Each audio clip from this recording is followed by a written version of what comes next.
إن الحمد لله نحمده ونستعينه ونستغفره ونعوذ بالله من شرور أنفسنا ومن سيئات أعمالنا. من يهده الله فلا مضل له ومن يضلل فلا هادي له، وأشهد أن لا إله إلا الله وحده لا شريك له، وأشهد أن محمدًا عبده ورسوله.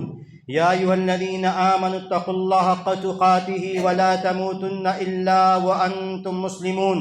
يا أيها الناس اتقوا ربكم الذي خلقكم من نفس واحدة وخلق منها زوجها وبث منهما رجالا كثيرا ونساء، واتقوا الله الذي تساءلون به والأرحام إن الله كان عليكم رقيبا. يا أيها الذين آمنوا اتقوا الله وقولوا قولا سديدا يصلح لكم أعمالكم ويغفر لكم ذنوبكم، ومن يطع الله ورسوله فقد فاز فوزا عظيما.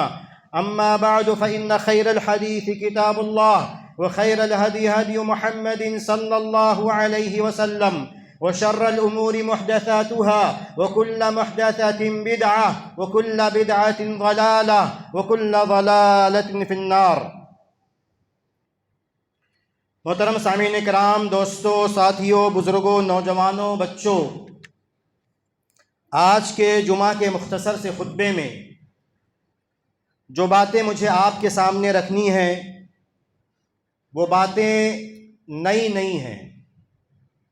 ان باتوں کا تعلق آنے والے ایک مناسبت سے ہے. ہماری ایک بڑی عید آ رہی ہے.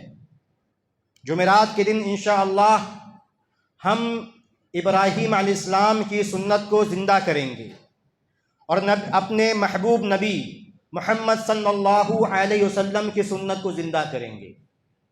دیکھیں، میں جو موضوع یا جو باتیں میں کہنا چاہتا ہوں اس کا تعلق قربانی کے احکام و مسائل سے ہے. اتنے مختصر وقت میں تمام باتیں تو بیان نہیں کی جا سکتی، لیکن اختصار کے ساتھ انشاءاللہ سرسری طور پر چند باتیں آپ کے سامنے رکھنے کی کوشش کروں گا. لیکن اس سے پہلے ایک بنیادی نقطہ کہ کیا انشاءاللہ اخلاص کے باب میں اسے میں دوبارہ بھی بیان کروں گا، لیکن فی الحال شروع میں بات یہ ہے کہ قربانی کا مقصد کیا ہے. ہمیں یہ سمجھنا ضروری ہے، ہمیں یہ جاننا ضروری ہے، اس بات کا اپنے دل میں احساس کرنا ضروری ہے. اور صرف احساس ہی نہیں کرنا ہے بلکہ اپنی زندگی میں اسے برتنا ضروری ہے، اسے اپنی زندگی میں لانا ضروری ہے. ہم بڑی آسانی سے کہہ دیتے ہیں کہ یہ ابراہیم علیہ السلام کی سنت ہے، لیکن ابراہیم علیہ السلام کی سیرت کیا ہے، ان کی زندگی کی قربانیاں کیا ہیں. انہوں نے اللہ تبارک و تعالیٰ کے دین کے لیے، اس کی توحید کے لیے، کلمہ حق کو بلند کرنے کے لیے، لا الہ الا اللہ کی شان کو بلند کرنے کے لیے، پوری دنیا کو یہ سچائی منوانے کے لیے، اپنانے پر قبول کرنے پر آمادہ کرنے کے لیے آپ نے کیا قربانی دی ہے. ہم یہاں مسجد میں، ایئر کنڈیشنڈ مسجد میں بیٹھ کر آرام سے قالین پر بیٹھ کر سائے میں رہ کے، نہ گرمی ہے، نہ بارش ہے، نہ سردی سخت ہے، نہ قربانیاں ہیں، نہ تکلیف ہے، اسے ہم محسوس نہیں کر سکتے. یہ میں روز شاید ہم بولنے والے ہر عید میں یہ بات کہتے ہیں.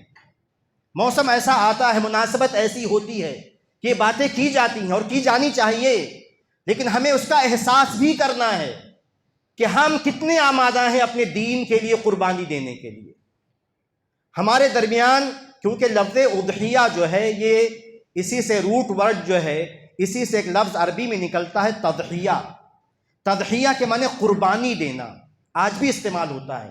ضحیہ کے معنی قربانی، جس چیز کو قربان کیا جائے. تضحیہ کے معنی قربانی دینا، عام معنوں میں بھی قربانی دینی. اب ہم اس کا جو اردو ترجمہ کرتے ہیں اس میں بھی قربانی کا معنی ہے، اور ہمارے یہاں بھی قربانی کا ایک عام مفہوم یہ ہے کہ اپنی زندگی قربان کر دینا، اپنی اوقات کو قربان کرنا، اپنی کوششوں کو قربان کرنا، اپنی دولت کو قربان کرنا، اپنے وقت کو قربان کرنا. ہر چیز کی قربانی کو قربانی کہا جاتا ہے. دراصل یہ عید ہمارے لیے قربانی کا پیغام ہے. صرف سرسری میں ذکر کرنا چاہتا ہوں کہ ابراہیم علیہ السلام نے ان کی زندگی کو دیکھی جو اللہ تبارک و تعالیٰ نے قرآن کریم میں ذکر کی ہے. کئی مقامات پر الگ الگ واقعات کی روشنی میں بات کی گئی ہے کہ ابراہیم علیہ السلام نے اللہ تبارک و تعالیٰ کے لیے، اس کے دین کے لیے کیا قربانی دی۔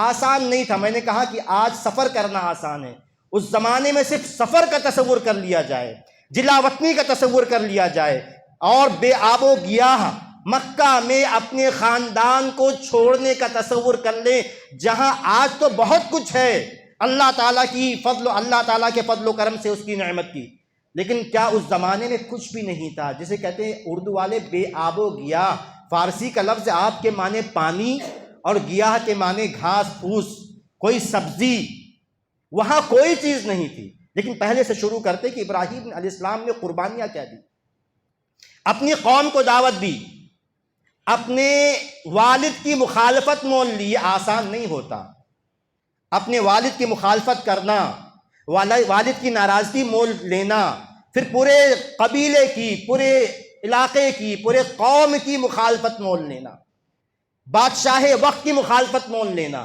ہر طرف سے مردود ہو جانا، پھٹکار دیا جانا، نکال دیا جانا، آگ میں ڈالا جانا، یہ آسان نہیں ہے۔ کہنا آسان ہے لیکن کرنا مشکل ہے۔ ہم اپنی زندگی میں جانتے ہیں کہ کرنا کتنا مشکل ہے۔ ہم میں سے ہر انسان جانتا ہے کہ قربانی دینا کتنا مشکل کام ہے۔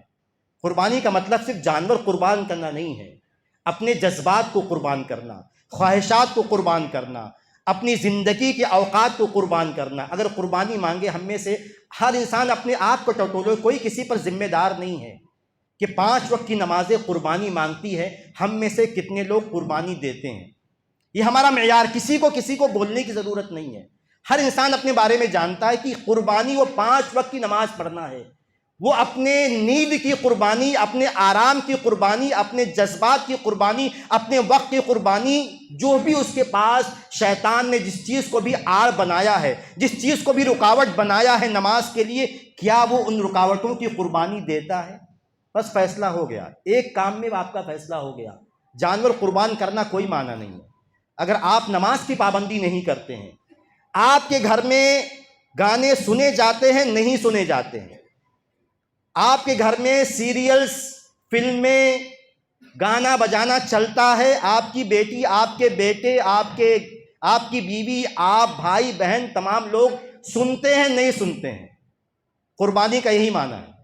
اگر یہ قربانی ہم دے رہے ہیں کہ ہمارے گھر میں گانا نہیں بجتا ہے، سیریلز نہیں دیکھے جاتے ہیں، فلمیں نہیں دیکھی جاتی ہیں، آپ فلموں کو آسان مت سمجھیں، فلموں کو آسان مت سمجھیں۔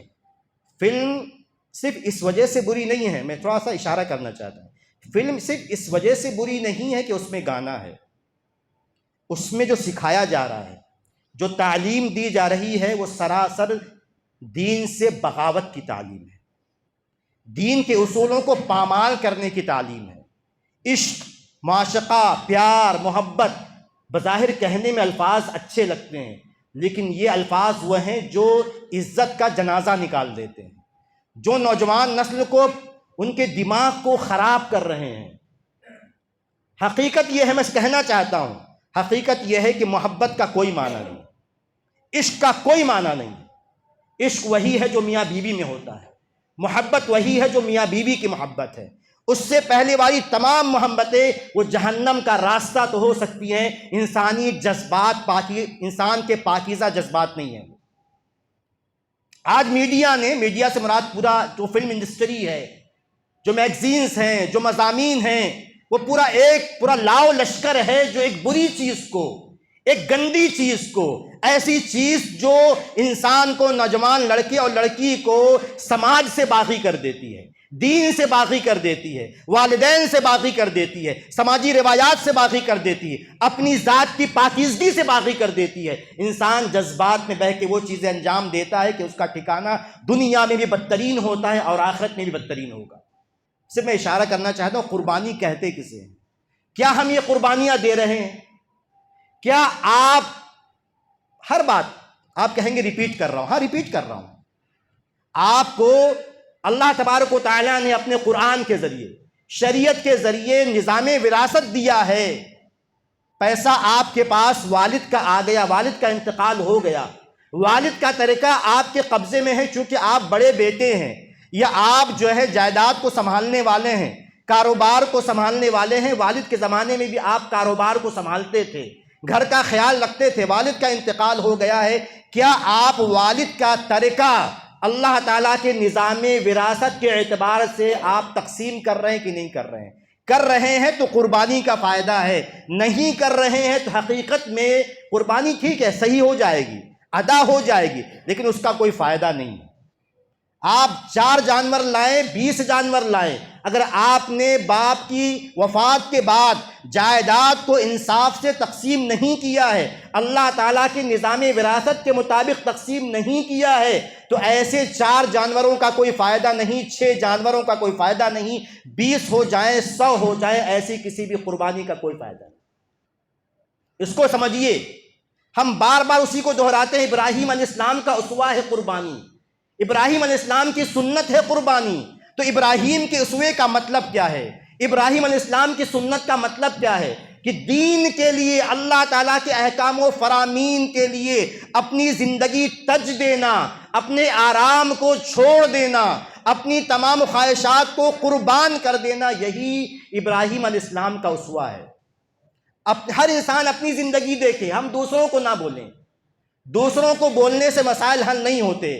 ہر انسان یہ کہتا ہے کہ امت کے مسائل بہت زیادہ ہیں، قوم کی پریشانیاں بہت زیادہ ہیں، ہر اعتبار سے پریشانیاں حل کیسے ہوں گی، اس کا ایک جواب سب کے پاس ہوتا ہے، لیکن انسان شتر مرغ کی طرح اپنی جو ہے گردن کو طوفان آنے پر ریت میں ڈال دیتا ہے۔ اس کا حل آپ کے پاس ہے، آپ سدھر جائیں، بس آپ سدھر جائیں، تمام مسلمان سدھر جائیں گے۔ ہر مسلمان یہ سوچ لے کہ مجھے سدھرنا ہے، میں سدھر جاؤں، ہر انسان یہ سوچ لے کہ سدھرنا ہے، انشاءاللہ ہماری قوم، ہماری ملت، ہمارا سماج سدھر جائے گا۔ ہر انسان دوسرے کی برائی دیکھتا ہے، اپنی برائی نہیں دیکھتا۔ تو بہرحال قربانی کا یہ آپ دیکھیں، ابراہیم نے جلا وطنی کی پریشانیوں کو برداشت کیا۔ کیا آپ سوچیے اس بات کو، اور نکالا جا رہا ہے تو وہی قربانی ہے۔ کیا آپ کو اپنے دین کی وجہ سے کہیں سے نکالا گیا ہے؟ ابھی ایسا نہیں ہوا ہے آپ کے ساتھ۔ بچپن کو چھوڑ دینا، ابراہیم نے اپنا مادر وطن چھوڑ دیا، اپنا بچپن چھوڑ دیا، بچپن کی یادیں چھوڑ دی، اپنی جائیداد، جو کچھ باپ سے ملنے والا تھا۔ باپ چھوٹے آدمی نہیں تھے، باپ پروہت تھے، بڑے پیسے والے تھے، قوم میں ایک ان کا مقام تھا، چاہتے تو بہت کچھ باپ کے ذریعے مل جاتا، ہاں بول دیتے، ہاں ٹھیک ہے، میں بھی بت پوچھتا ہوں، چلو میں بھی بت بناتا ہوں، نعوذ باللہ۔ لوگوں کو آسان لگتا ہے، کچھ لوگ کہہ دیتے ہیں، لوگوں کو آسان لگتا ہے۔ اگر یہی کہہ دیتے تو خون کی بارش ہو جاتی، سونے کی بارش ہو جاتی، دولت کی بارش ہو جاتی، لیکن اس دنیا کو ترجیح دینا یہ بیوقوفی کا کام ہے۔ جو آدمی اس دنیا کی آسائشوں کو، ہاں کچھ کریں گے فائدہ مل جائے گا، لیکن دنیا کی آسائشوں کو، آرام کو، اس سرمدی زندگی، ابدی زندگی، ہمیشہ آنے والی زندگی جو کروڑوں سال بھی نہیں ہوگی، جو لامتناہی ہوگی، جو کبھی ختم ہونے والی نہیں ہوگی، جس میں کوئی غم نہیں ہوگا، کوئی الم نہیں ہوگا، کوئی خدشہ نہیں ہوگا، کوئی کینہ کپٹ، مرنے کا غم نہیں، زخمی ہونے کا غم نہیں، بیمار ہونے کا غم نہیں ستائے گا، اس زندگی پر جو انسان اس زندگی کو ترجیح دے دے، اس سے بڑا بیوقوف کوئی نہیں، اس سے بڑا کم عقل کوئی نہیں ہے۔ ابراہیم نے وہ تمام قربانیاں دیں، آگے بڑھے۔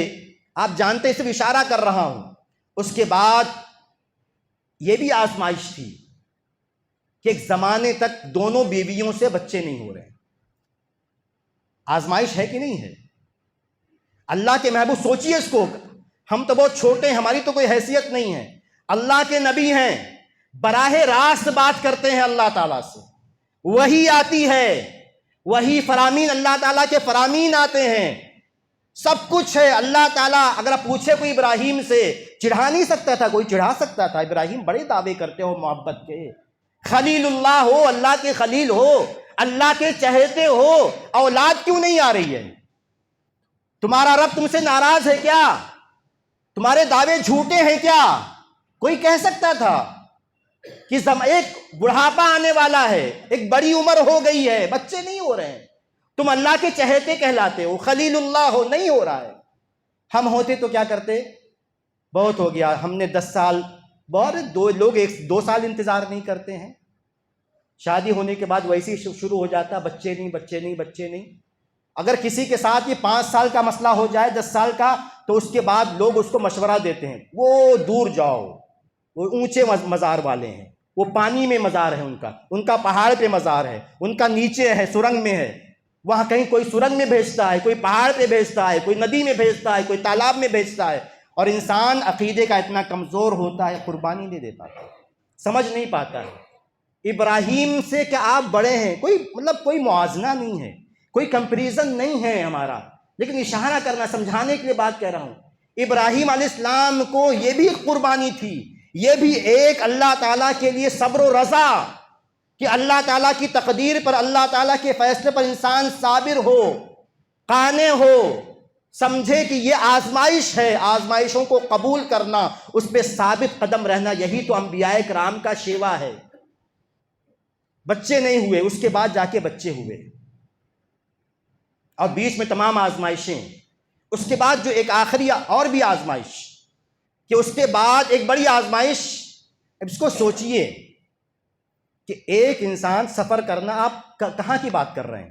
آپ کے پاس ہوائی جہاز نہیں ہے، آپ کے پاس کار بھی نہیں ہے، بس بھی نہیں ہے، ریل بھی نہیں ہے، اسکوٹی بھی نہیں ہے، سائیکل بھی نہیں ہے، رہتے ہیں ار میں، عراق میں، عراق سے نکالے گئے تو شام گئے بھاگ کے، شام سے اس کے بعد اللہ تبارک و تعالیٰ نے حکم دیا کہ ایک بچہ پیدا ہوا، اسماعیل علیہ السلام، ہاجر ایک بیوی، دونوں کو شام، سفر دیکھیے تقریباً عراق سے شام 1200 کلومیٹر یا اس سے آس پاس، زیادہ کم۔ پھر شام سے کیسے سوار ہو، کیسے آنا ہے؟ یا تو پیدل آنا ہے، بہت ہوا تو اونٹ اور گھوڑے سے آنا، بس تپتی ہوئی دھوپ ہے، راستے میں کوئی آپ کو اسٹیشن نہیں ملے گا، کوئی پانی کا بقالہ نہیں ملے گا جہاں جوس ملتا ہو، پانی ملتا ہو، اور بھی چیزیں کوئی بھی چیز نہیں ہوگی۔ وہاں سے شام سے سفر کر کے اپنے نوزائیدہ بچے، شیر خوار بچے کو لے کے آنا مکہ میں، تقریباً 1300 کلومیٹر کا سفر، اللہ تبارک و تعالیٰ کے لیے قربانی دینا، وہاں آنا، اور وہاں ایسی جگہ بیوی اور جو ہے نوزائیدہ بچے کو، شیر خوار بچے کو، دودھ پیتے بچے کو چھوڑ جانا جہاں کوئی تیسرا نہیں ہے۔ کچھ ہو جائے تو کیا ہوگا؟ آسان ہے یہ آسان نہیں ہے۔ میں اشارہ کرنا چاہتا ہوں کہ ہم ذرا سے بیمار ہوتے ہیں، ہمارے لب پہ شکایت آ جاتی ہے۔ کوئی آدمی ایک دن بیمار ہو جائے، ایک ہفتہ، ایک سال بیمار ہو جائے، تو لوگوں سے اپنے رب کی شکایتیں شروع کر دیتا ہے۔ میں تو نماز پڑھتا تھا، میں کیوں بیمار ہو گیا؟ میں تو روزے رکھتا تھا، میں تو لوگوں کو زکوٰۃ و صدقات دیتا تھا، میرے ساتھ اللہ تبارک و تعالیٰ نے آزمائشیں کیوں رکھی؟ آدمی اتنا جو ہے بے صبرا ہے۔ وہاں آئے، اور وہاں میں شاید کہہ چکا ہوں لیکن دہرانا ضروری ہے، یہاں عورتیں نہیں، ورنہ عورتوں کو سمجھانا ضروری ہے۔ یہاں جو موقف ہے ابراہیم علیہ السلام کی قربانی اپنے جگہ پر، کہ اپنے بچے کو چھوڑ کے جا رہے ہیں، اپنی بیوی کو چھوڑ کے جا رہے ہیں، لیکن بیوی کا یہاں اصل رول ہے۔ ہاجر علیہ السلام نے کہا کہ آپ یہاں کیوں چھوڑے جا رہے ہیں؟ کس کے بھروسے چھوڑے جا رہے ہیں؟ سوال کر رہی ہیں۔ ابراہیم علیہ السلام جواب نہیں دے رہے ہیں۔ اس کے بعد ہاجر علیہ السلام، یہی تربیت ہے، ایسی ہی بیٹی بنائیے۔ میں بیوی نہیں کہوں گا، کیونکہ انسان بیوی نہیں بنا پاتا، مشکل ہے بیوی کو بنانا، اپنے اعتبار سے مشکل ہے، لیکن اگر آپ بیٹی والے ہیں تو میں آپ سے کہوں گا ایسی بیٹی بنائیے، بیٹی کی تربیت ایسی کیجیے کہ شوہر کے ساتھ رہے تو سرد گرم جھیل سکے، پریشانیوں کو برداشت کر سکے، اللہ تعالیٰ کے احکامات پر سر کو جھکا سکے، اور وہ شوہر کی مدد کرنے والی ہو، اللہ تعالیٰ کی عبادت پر، اللہ تعالیٰ کے فرامین کو ماننے پر سر تسلیم خم کرنے والی ہو۔ صرف اتنا ہی نہیں، بچوں کی تربیت کرنے والی، شوہر کا ساتھ دینے والی ہو، پریشانیوں کو برداشت کرنے والی۔ ہاجر علیہ السلام نے صرف ایک سوال کیا، لاسٹ میں، آخر میں ایک سوال کیا، اللہ امرک بہذا، کیا اللہ تبارک و تعالیٰ نے اس بات کا حکم دیا ہے آپ کو؟ قال نعم، ابراہیم نے زیادہ بہت سمجھا کے بھی نہیں کہا، قال نعم، کہا کہ ہاں ایسا ہی ہے۔ تو ہاجر علیہ السلام نے جواب دیا، اذن لن یضیعنا، بات یہ ہے کہ اللہ تبارک و تعالیٰ نے ہمیں، آپ کو یہ حکم دیا ہے کہ ہمیں آپ یہاں رکھیں، یہاں چھوڑ کے جائیں تو آپ چلے جائیں، آپ کی بھی ضرورت نہیں ہے، کیونکہ اللہ تبارک و تعالی ہمیں ہرگز ضائع نہیں کرے گا، ہرگز ہمیں ضائع نہیں کرے گا۔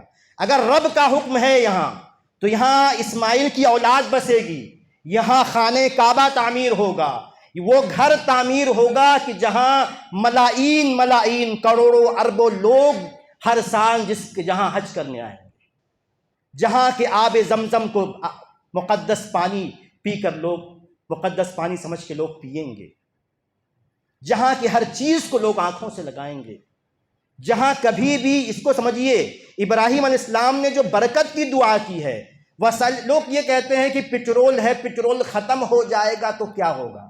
ارے پٹرول ختم ہو جائے گا تو اللہ تبارک و تعالیٰ اپنے فضل و کرم سے سونا اگلوائے گا، سونا اگلے گا، وہ کیا ہوگا؟ ہمیں آپ کیوں پریشان ہیں؟ بڑے لوگ پریشان ہوتے ہیں، اربوں کا پٹرول ختم ہو رہا ہے، اربوں کا پٹرول ختم ہو رہا ہے، پٹرول ختم ہو جائے، ارے آپ کیوں پریشان ہیں بھائی؟ وہ اللہ تعالیٰ کی نعمت ہے، جس کو چاہے گا دے گا، جتنا چاہے گا دے گا، جب چاہے گا لے لے گا۔ لیکن جب ابراہیم نے مکہ کے لیے جو ہے برکت کی دعا کی ہے، میرے محبوب نے مدینہ کی برکت کی ڈبل دعا کی ہے، دگنی برکت کی دعا کی ہے، تو مکہ مدینہ کبھی بھی پھلوں سے محروم نہیں رہیں گے، کبھی بھی اناج سے محروم نہیں رہیں گے، کبھی بھی امن سے محروم نہیں رہیں گے۔ اللہ تعالیٰ کی نعمتیں ان دونوں شہروں پر برستی رہیں گی، اور ان دونوں شہروں کے طفیل سعودی عرب کے اور علاقوں پر برستی رہیں گی۔ آپ پریشان کیوں ہیں؟ یہ ابراہیم کی دعا ہے، اور یہ اس عورت، میں نے یہ کہا آج ہم اپنے بچی کو، بات آئی تو میں ذکر کروں، کہیں نہ کہیں سماجی پہلو ہوتا ہے اور ہونا بھی چاہیے۔ ہم بچی کو کیا بول کے بھیجتے ہیں؟ اس کے سسرال جب شادی کرتے ہیں، ماں کیا سکھاتی ہے، باپ کیا سکھاتا ہے؟ نہیں، بس میں نے ایک صاحب نے شکایت کی تھی، وہ شکایت آپ کو نقل کر رہا ہوں، بس اپنی طرف سے نہیں کہہ رہا ہوں۔ وہ اپنی بیوی کی شکایت کر رہے تھے کہ میں نے اپنی بیٹی کی شادی جو ہے اپنی بہن کے لڑکے سے بات ہوئی ہے اور ہم کرنا چاہتے ہیں، لیکن میں اپنی بیوی سے پریشان ہوں۔ میری بیوی بیٹی کو سمجھاتی، دیکھ پیچھے مت ہٹنا، دب کے مت رہنا، ہم تیرے ساتھ ہیں، کوئی بولے گا تو دیکھ لیں گے۔ یہ جو ہے وہ کہہ رہا کہ میں بیوی سے پریشان ہوں کہ بیوی میری بیٹی کو، وہ بھی کون ہے؟ رشتہ دار، پھوپھی کے گھر شادی ہو رہی ہے، لیکن وہاں یہ سکھایا جا رہا ہے کہ دیکھ دب کے نہیں رہنا، ہم تیرے پیچھے ہیں، نمٹ لیں گے، جو ہوگا دیکھا جائے گا۔ تو اگر آپ ایسے ہی جو ہے سکھائیں گے بیٹی کو، تو پھر آپ کو اچھی بہو نہیں ملے گی۔ اگر بیٹی کو ایسے ہی سمجھائیں گے تو پھر اچھی بہو نہیں ملے گی، کیونکہ آپ کے گھر جو بہو آئی ہے وہ کسی کی بیٹی ہے۔ تو جیسے آپ نے اپنی بیٹی کو چالاک بنایا ہے، آپ کے حساب سے آپ سمجھتے ہیں کہ چالاک بنا رہے ہیں، جس طرح آپ نے اپنی بیٹی کو چالاک بنایا ہے، سامنے والا بھی اپنی بیٹی کو چالاک بنا کر بھیجے گا۔ پھر آپ کے سر پہ جو ہے وہ جو فتنہ کرے گی، جو آپ کو پریشان کرے گی، پھر آپ سمجھیں گے۔ تو اگر ایک بات آئی تو میں ذکر کروں، کیونکہ ہاجر کا جب بھی واقعہ میں یہ پڑھتا ہوں، مجھے لگتا ہے کہ عورتوں کو یہ بات بولنی چاہیے۔ یہ قربانی، یہ اللہ تعالیٰ کے فرمان پہ، اللہ تعالیٰ کی بات پر مر مٹنے کا جذبہ، کہ اگر اللہ تبارک و تعالیٰ نے یہ حکم دیا ہے تو اب شوہر کی بھی ضرورت نہیں ہے، دنیا کے کسی طاقت کی، دنیا کے کسی سہارے کی ضرورت نہیں ہے۔ اللہ تبارک و تعالیٰ غیب کے خزانے سے ہماری مدد فرمائے گا، ہمیں وہ دے گا جس کا ہم تصور بھی نہیں کر سکتے۔ اور اس کے بعد آخری بات، اس پوائنٹ کی آخری بات قرآن کی آیتوں کے حوالے سے، کہ جب اللہ تبارک و تعالیٰ نے ابراہیم علیہ السلام کو ایک بیٹا دیا، پہلا بیٹا، اسحاق سے پہلے، اسحاق علیہ السلام سے پہلے پہلا بیٹا دیا، اور پہلا بیٹا بڑھاپے میں مل رہا ہے، جیسے کہتے ہیں کہ بڑھاپے کی لاٹھی ہے، بڑھاپے کا سہارا ہے، تمام امیدوں کا مرکز ہے، خاندان کا چشم و چراغ ہے، بڑی تمناؤں کے بعد ملا ہے، بڑی دعاؤں کے بعد ملا ہے۔ اب اس کے بارے میں اللہ تبارک و تعالیٰ نے جو حکم دیا ہے، وہی اصل میں قربانی کی روح ہے، جانور کے قربان کرنے کی روح یہی ہے، کہ یہی جذبہ تسلیم و رضا آ جائے، یہی قربانی کا جذبہ ہر مسلمان مرد و عورت میں پیدا ہو جائے، تو اس کی زندگی کامیاب ہے، اس کی آخرت کامیاب۔ میں کیونکہ آیت میں وہ جو گھنگرج ہے، حفاظ کرام سمجھیں گے، علماء کرام سمجھیں گے، عام لوگ بھی سمجھیں گے، کہ جو اللہ تبارک و تعالیٰ نے جس پیرائے میں، جن الفاظ کے ساتھ بیان کیا ہے، پڑھنے میں، سننے میں مزہ آتا ہے۔ وہ اللہ تبارک و تعالیٰ نے ارشاد فرمایا سورہ صافات میں، رب ھب لی من الصالحین، کہ ابراہیم علیہ السلام نے کہا کہ اے میرے پروردگار مجھے ایک نیک بیٹا عطا فرما، فبشرناہ بغلام حلیم، ہم نے انہیں ایک سنجیدہ بردبار بیٹے کی خوشخبری دی، فلما بلغ معہ السعی، جب بیٹا محنت کے لائق ہو گیا، بھاگنے دوڑنے کے، ابا کے مدد کرنے کے لائق ہو گیا، قال یا بنیا، ابراہیم نے کہا کہ اے میرے پیارے بیٹے، انی ارا فی المنام، میں خواب میں یہ دیکھتا ہوں، انی اذبحک، کہ میں تمہیں قربان کر رہا ہوں، فانظر ماذا ترا، تمہارا کیا خیال ہے؟ اللہ تعالیٰ کو مقصود نہیں تھا قربان کرنا، واضح ہے، لیکن یہ کہ جو سب سے قیمتی چیز دی تھی اگر وہ چھین لوں گا تو کیا کرو گے؟ تمہارا ریئیکشن کیا ہوگا؟ تمہارا جذبہ تسلیم و رضا کیا ہوگا؟ تمہارا جذبہ صبر کیا ہوگا؟ آج بھی وہی بات ہے، بیوی کو قتل کر دیا جائے تو آپ کیا سوچیں گے؟ بچوں کو جلا دیا جائے تو آپ کیا سوچیں گے؟ گھروں کو لوٹ لیا جائے تو آپ کیا سوچیں گے؟ اگر آپ کی دولت لوٹ لی جائے تو آپ کیا اللہ سے ناراض ہو جائیں گے؟ کیا دین سے پھر جائیں گے؟ کیا اپنے نبی کا دین چھوڑ دیں گے؟ کیا جنت چھوڑ دیں گے؟ کیا جہنم کو قبول کر لیں گے؟ یہ آج بھی سوال وہی اپنی جگہ پر ہے، سوال آج بھی وہی اپنی جگہ پر ہے، وہی قربانی، وہی چیز ہمیشہ مانگی جاتی ہے، کبھی بھی مانگی جا سکتی ہے۔ کیا آپ تیار ہیں کہ ایک بیٹا دیا ہے، اس وقت اکلوتا بیٹا، اور کوئی نہیں ہے، خاندان کا نام و نشان مٹ جائے گا اگر یہ بیٹا ختم ہو گیا، چشم و چراغ ختم ہو جائے گا، امیدوں کا یہ دیپ بجھ جائے گا، سب کچھ، پوری کائنات، ابراہیم کے لیے پوری دنیا اندھیری ہو جائے گی اگر اس بیٹے کو قربان کر دیا۔ اور پھر اس کے بعد آپ جانتے ہیں، آپ سنتے ہیں، کوئی نئی بات نہیں، لیکن اپنے آپ کو جگانا، پھر آپ کو جگانا، ہم دونوں جاگ جائیں تو شاید ہم سدھر جائیں، دنیا سدھرے وہ بات کی بات ہے، ہم سدھر جائیں۔ کہ یہ جو جذبہ تھا کہ ابراہیم سے کہا گیا کہ اپنے بیٹے کو قربان کر دو، ابراہیم نے چوں چرا نہیں کیا، کیوں، یہ نہیں کہا کیوں۔ آج مسلمان سوال بہت کرتا ہے، بال کی کھال نکالتا ہے، کوئی فتویٰ پوچھتا ہے، ٹھیک ٹھاک جواب دے دو، سیدھا سادہ جواب دو، ایسا کیوں ہے، ویسا کیوں ہے، یہ کیوں کہا گیا، ویسا کیوں کہا گیا، میں نے تو یہ سنا، میں نے تو وہ پڑھا۔ کبھی بھی جو ہے تسلیم و رضا، ٹھیک ہے تحقیق کرنا اچھی بات ہے، لیکن یہ کہ ہر بات عقل کے دائرے میں نہیں آتی۔ ایک بات ابن تیمیہ نے کہی ہے ایسے تمام مسائل کے لیے، ایک اصولی بات ابن تیمیہ رحمہ اللہ نے لکھی ہے کہ شریعت وہ باتیں لے کے آتی ہے جس میں عقل حیران ہو جاتی ہے، شریعت ایسی باتیں نہیں لاتی جو عقلی اعتبار سے ممکن نہ ہو۔ ممکن سب ہے، لیکن آپ کی عقل آج نہیں تسلیم کر رہی ہے، آج آپ کو سمجھ میں نہیں آ رہا ہے۔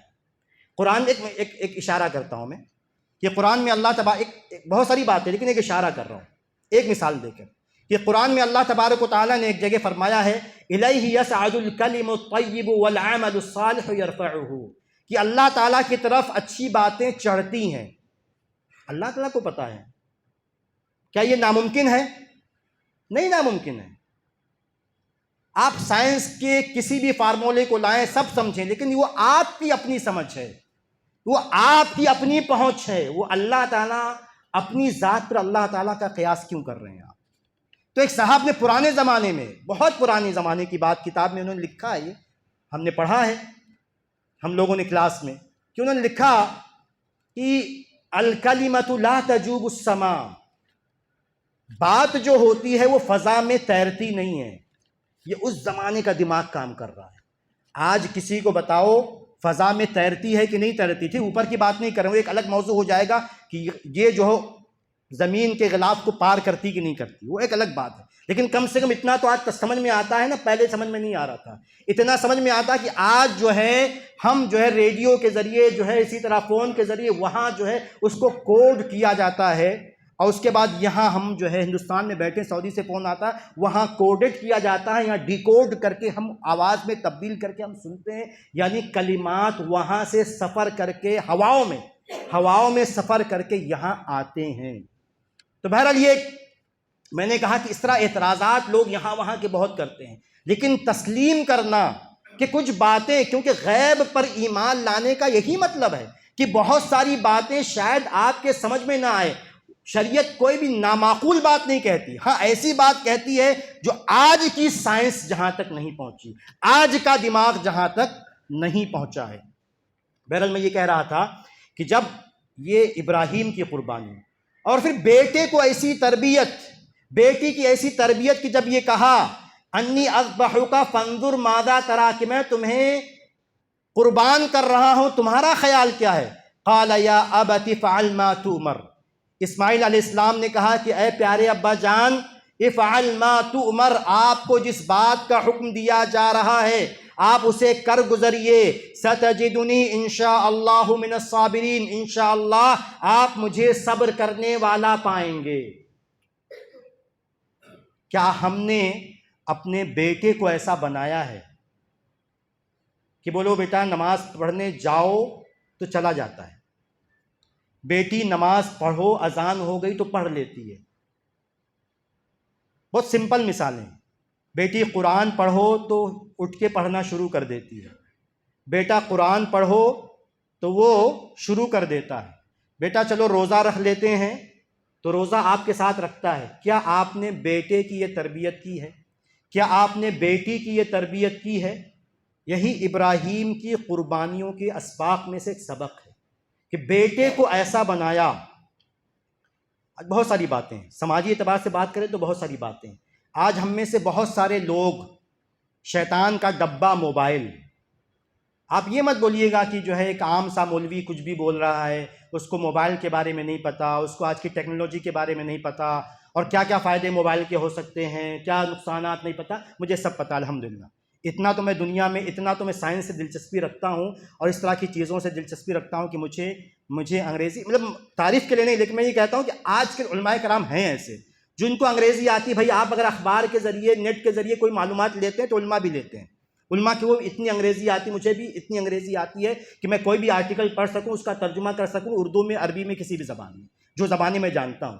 تو ایسا مت بولیے. لیکن ہم یہ دیکھتے ہیں اور ہم اس ایک ماحول میں ہیں، جس ماحول میں آپ زندگی گزار رہے ہیں، جن مسئلوں سے آپ دو چار ہیں، عام آدمی بھی دو چار ہے، علماء کرام بھی دو چار ہیں. بیٹی کی تربیت، بیٹی کو اسکول ڈالنا ہے، کالج ڈالنا ہے، کیا کرنا ہے نہیں کرنا، سب تمام مسائل سامنے ہیں. لیکن جہاں ضرورت ہو وہاں تو سمجھ میں آتا ہے کہ ضرورت ہے. ہم لاڈ میں، پیار میں، زبردستی 11 سال کے بچے کو موبائل الگ دلا رہے ہیں. 11 سال کی، 9 سال کی، 8 سال کی، 12 سال کی، 13 سال کی، 14 15 سال کی بچی کو ہم موبائل زبردستی دے رہے ہیں.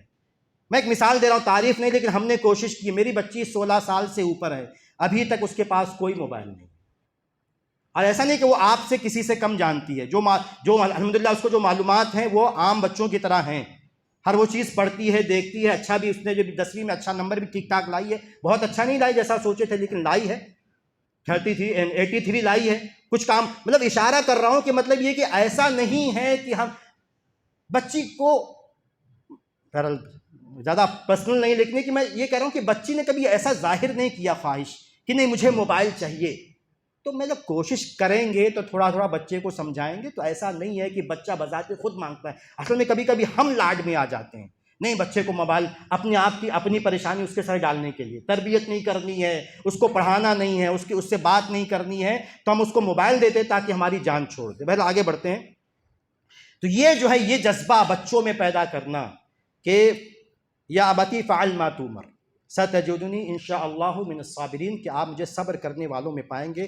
فلما اسلما وتلہ للجبین، جب دونوں نے تسلیم کر لیا بات کو، وتلہ للجبین، اور ابراہیم علیہ السلام نے اسماعیل علیہ السلام کو پیشانی کے بل لٹا دیا.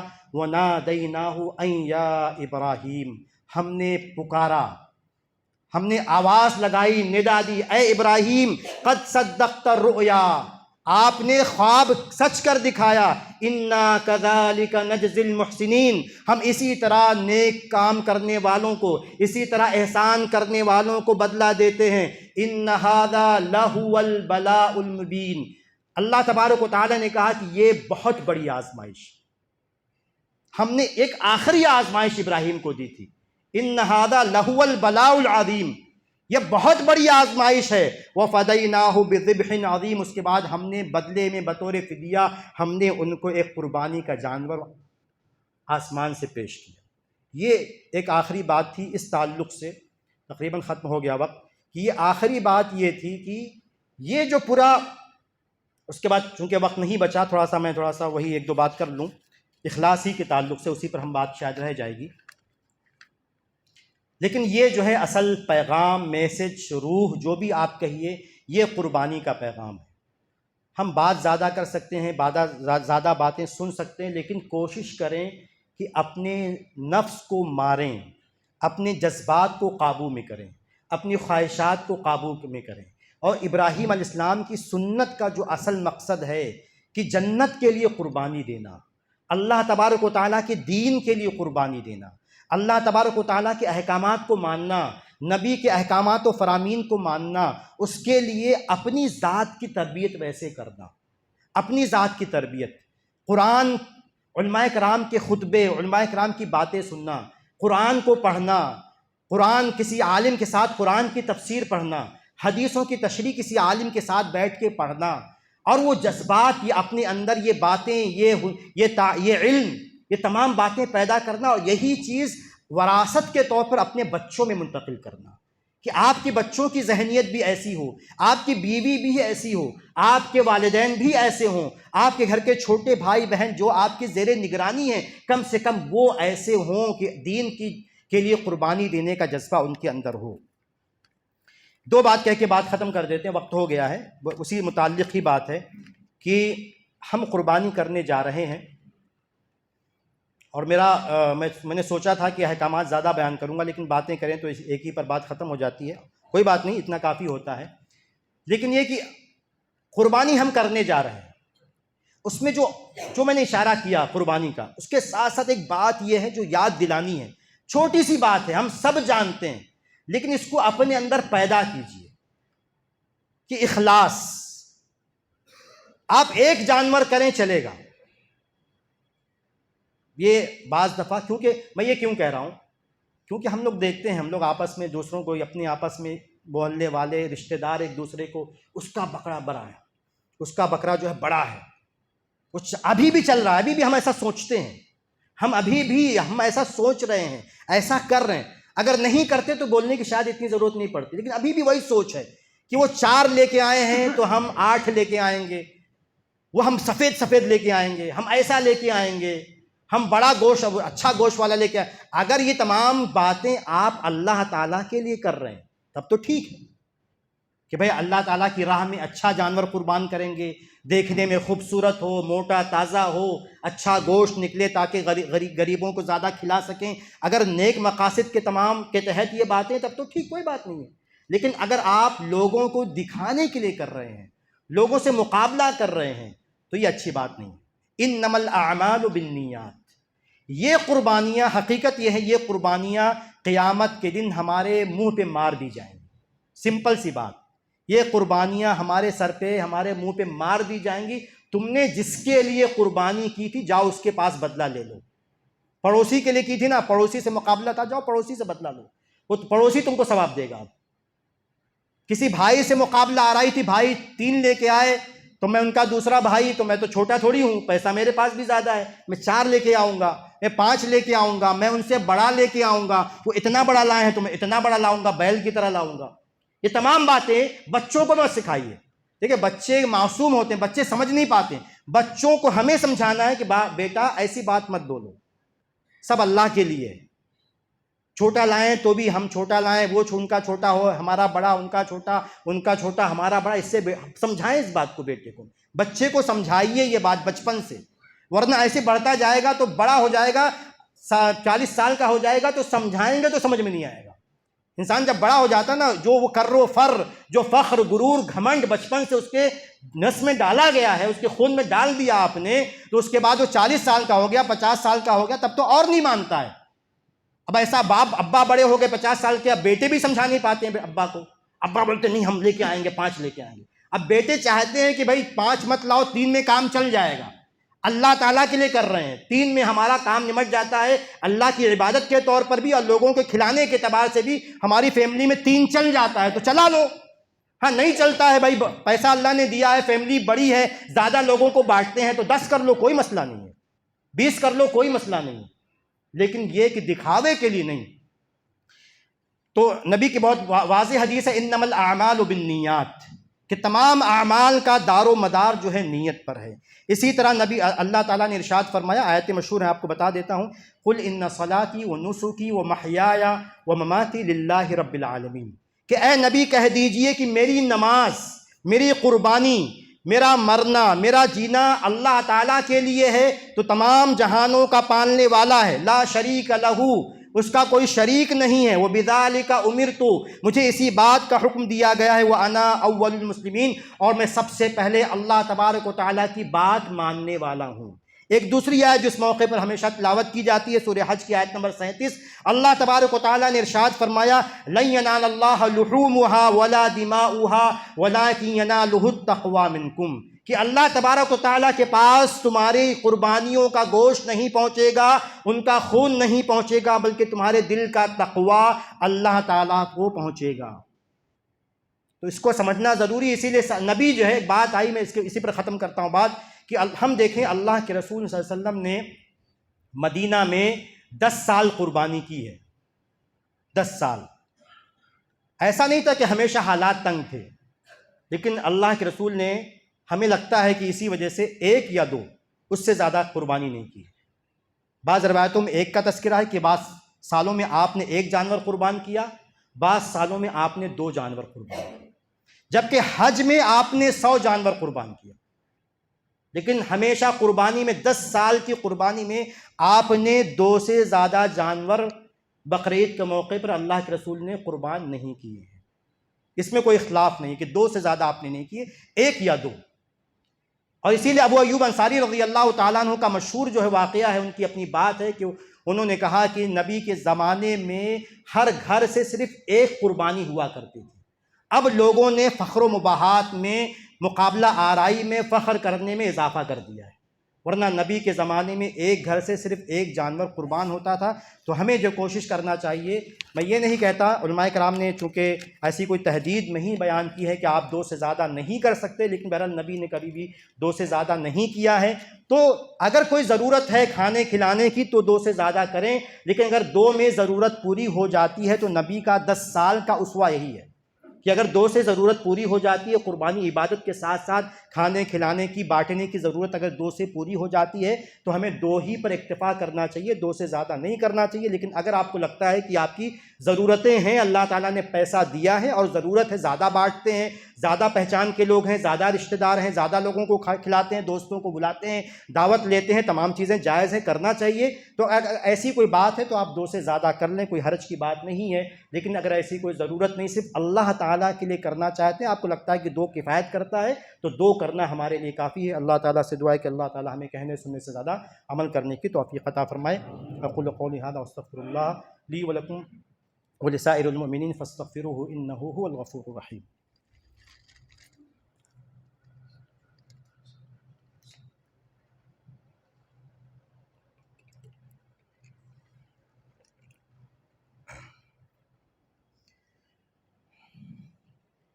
الحمد للہ رب العالمین والصلاة والسلام علی خیر خلقہ محمد وعلی آلہ وصحبہ اجمعین۔ دیکھیے کچھ اعلانات تھے۔ ایک اعلان تو یہ ہے کہ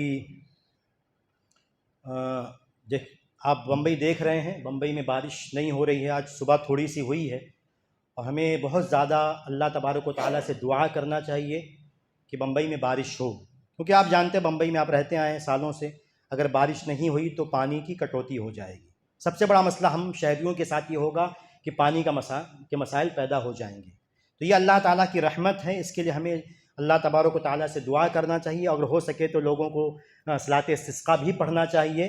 اور جو ہے ایک فارمولہ جو اللہ تبارک و تعالیٰ نے فرمایا ہے قرآن کریم میں، فَقُلْتُ اسْتَغْفِرُوا رَبَّكُمْ إِنَّهُ كَانَ غَفَّارًا يُرْسِلِ السَّمَاءَ عَلَيْكُمْ مِدْرَارًا وَيُمْدِدْكُمْ بِأَمْوَالٍ وَبَنِينَ وَيَجْعَلْ لَكُمْ جَنَّاتٍ وَيَجْعَلْ لَكُمْ أَنْهَارًا، کہ نوح علیہ السلام کہتے ہیں کہ میں نے اپنی قوم سے کہا کہ اپنے پروردگار سے اپنے گناہوں کی معافی چاہو، اگر ایسا کرو گے، استغفار کرو گے، یرسل السماء علیکم مدرارا، تو اللہ تبارک و تعالیٰ تم پر موصلہ دھار بارش کرے گا، وَيُمْدِدْكُمْ بِأَمْوَالٍ وَبَنِينَ، تمہیں مال و دولت سے نوازے گا، تمہیں اولاد سے نوازے گا۔